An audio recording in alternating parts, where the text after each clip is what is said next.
Hello दोस्तों, आज हम बात करने वाले हैं आरएसएस के बारे में। आरएसएस, जी हाँ, इसका नाम आपने सुना होगा, देखा होगा, समझा होगा।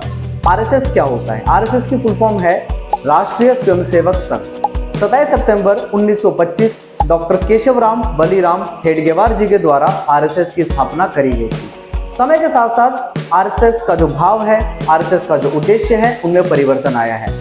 डॉक्टर साहब के बाद में आरएसएस को जो संभालने की जिम्मेदारी आई थी, वो गुरुजी के पास, जिन्हें गोलवलकर जी कहा जाता है, उनके पास ये जिम्मेदारी आती है। 25 जून 1975, जिस समय पूरे के पूरे देश में आपातकाल यानी कि इमरजेंसी लगी थी, उस समय आपातकाल के समय पर आरएसएस को बैन कर दिया गया था इंदिरा गांधी के द्वारा। सिर्फ आरएसएस नहीं, और भी बहुत सारे संगठन को उस समय पर बैन कर दिया यानी कि प्रतिबंधित कर दिया गया था। यह जो आरएसएस है, इसका मुख्य मकसद हिंदू राष्ट्र को बढ़ावा देना, हिंदुत्व को बढ़ावा देना, लेकिन समय के साथ साथ इसकी विचारधारा में कुछ परिवर्तन रहे। बहुत सारी शाखाएं आरएसएस की आज हमारे देश में लगती है। ऐसा माना जाता है कि वर्तमान समय में 50,000 से ज्यादा शाखाएं देश भर के अंदर लगती है। शाखा क्या होती है?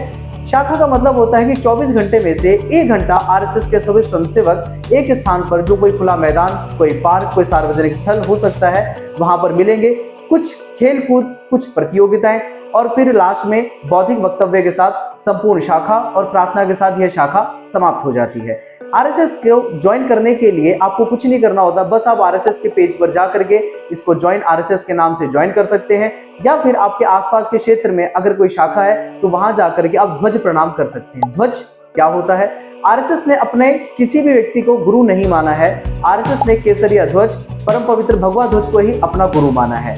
कोई भी स्वयंसेवक जब आरएसएस को ज्वाइन करता है, उसे परम पवित्र भगवा ध्वज को ध्वज प्रणाम करके आरएसएस को ज्वाइन करना होता है।